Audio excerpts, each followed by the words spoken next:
Assalamualaikum warahmatullahi wabarakatuh. Kali ini kita akan membahas kembali, memberikan penjelasan lebih rinci terkait apa makna desil P3KE.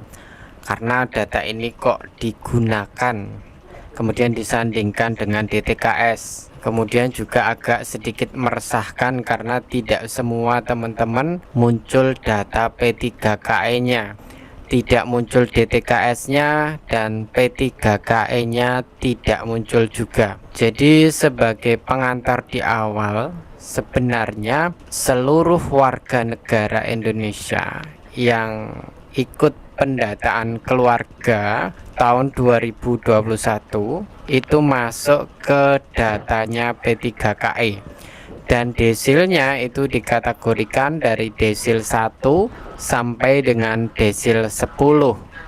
Desil 1 itu kategori miskin ekstrim atau sangat amat miskin sekali, yang dimana di situ harusnya masuk ke dalam program perlindungan sosial. Jangan sampai yang miskin ekstrim ini kemudian terlewatkan dari berbagai program perlindungan sosial, baik itu PKH, BPNT, termasuk di dalamnya juga ada KIP sekolah, KIS, dan KIP kuliah.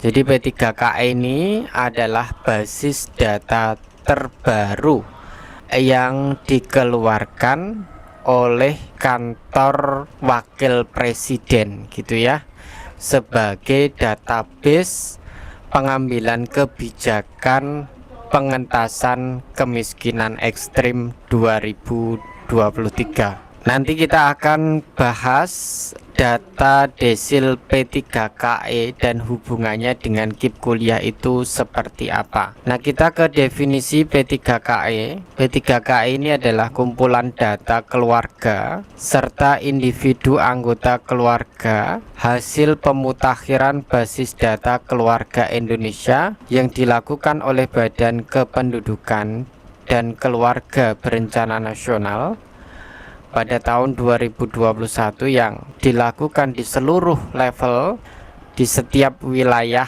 Indonesia, dan data ini terekam secara elektronik, kemudian juga sudah divalidasi serta kemudian diolah datanya dengan dikelompokkan dalam status kesejahteraan berupa desil. Desil ini mengelompokkan data dari 1 sampai dengan 10. Makanya dikenal desil 1, desil 2, desil 3 sampai dengan desil 10. Lalu karena data P3KE ini adalah data yang dianggap paling mutakhir, maka data P3KE ini diproyeksikan menjadi data terbaru kesejahteraan sosial yang diharapkan lebih akurat untuk menggantikan data DTKS. Kenapa kok perlu ada data P3KE padahal sudah ada data DTKS, yang di situ kita tahu bersama bahwa yang bisa masuk DTKS adalah kategori desil 1 sampai dengan desil 4, yang notabene dianggap kelompok 40% warga negara Indonesia termiskin yang layak menjadi sasaran program-program bantuan dari pemerintah. Akan tetapi di tahun 2021 kemudian pengolahannya selesai pada tahun 2022. BKKBN mengadakan sensus keluarga, di mana kemudian dihasilkan data ekonomi yang itu dianggap bisa juga dijadikan rujukan bagi pengambilan kebijakan pemerintah. Meskipun kalau disebut data BKKBN ini validasinya itu harus di cross check kembali, karena dari sisi perhitungan tingkat sosial ekonomi harusnya yang lebih berwenang adalah BPS gitu ya, atau kemudian validasi dari desa ke Kementerian Sosial dalam bentuk DTKS. Makanya penggunaan P3KE ini nanti tentu harusnya dievaluasi berkala agar bisa sinkron dengan data DTKS. Tahun ini adalah tahun pertama penggunaan P3KE dan kemungkinan nanti penggunaan data P3KE ini akan meluas karena ada target di tahun 2024 Indonesia harus bebas dari kemiskinan ekstrim, di mana kelompok desil 1 tidak boleh kategori miskin ekstrim gitu ya. Saat ini kelompok desil 1 P3KE atau DTKS ini masih dikategorikan sebagai kelompok miskin ekstrim. Kemudian kalau kita berbicara desil, ini tentu interpretasi kita berdasarkan hasil olahan yang kita lakukan dari berbagai sumber, karena tidak ada sumber resmi dan valid yang bisa mengkonfirmasi apa sih makna desil 1 sampai 10. Kalau desil 1 sampai 4 kita mengambil rujukannya dari penjelasan BDT, basis data terpadu, yang kemudian beralih nama menjadi DTKS, data terpadu kemiskinan kesejahteraan sosial.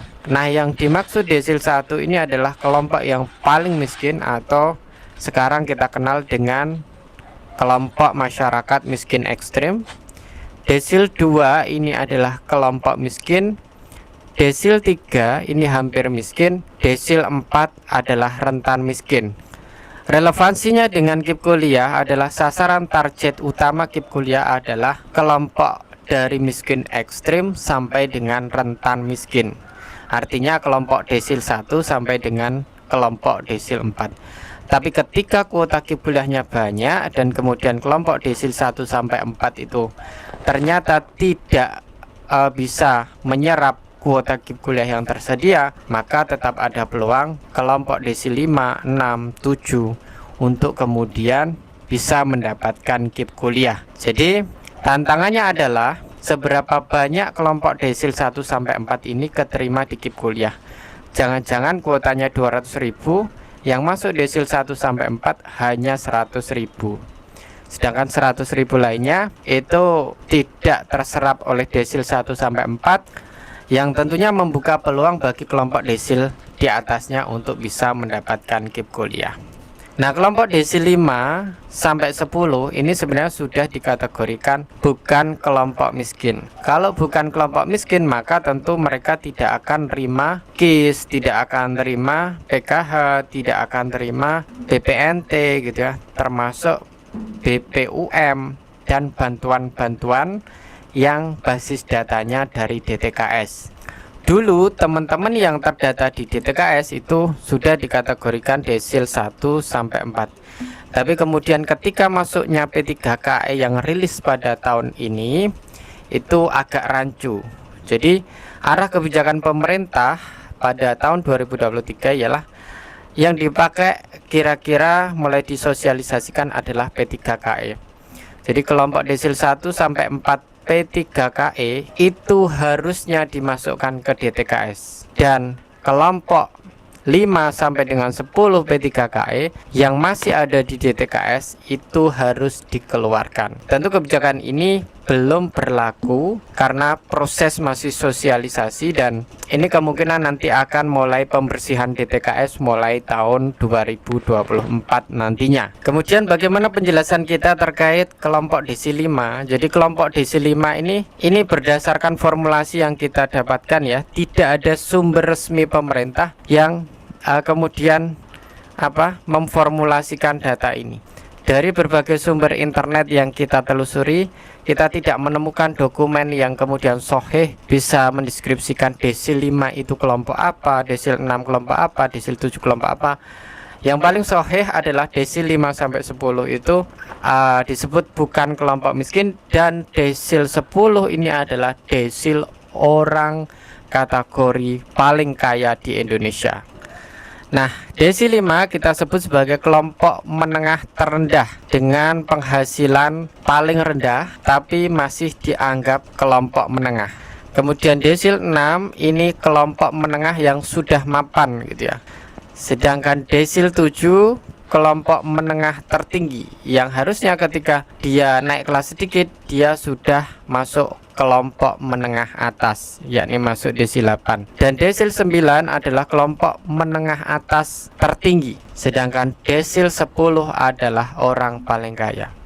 Kalau kalian tinggal di desa harusnya ya paling mentok-mentoknya kelompok 6, kelompok 5 gitu ya. Kalau sudah kelompok 7 itu mungkin dikategorikan orang paling kaya di desa gitu. Kelompok 8, 9, 10 ini sudah penghasilannya sudah gila-gilaan ya.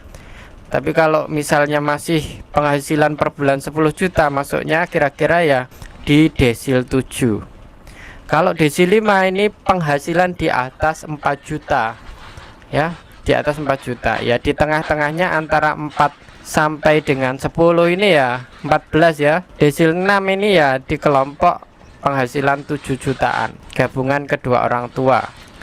Kemudian desil 7 ini sudah 10 sampai 20 gitu ya. Terus di atasnya lagi, di atasnya lagi, dan di atasnya lagi paling kaya ini sudah penghasilan per bulannya, per menitnya kadang bisa 1 miliar gitu ya. Jadi kalau kalian dari daerah kemudian kok masuk desil 10 ini yang datang ngawur berarti gitu ya. Saat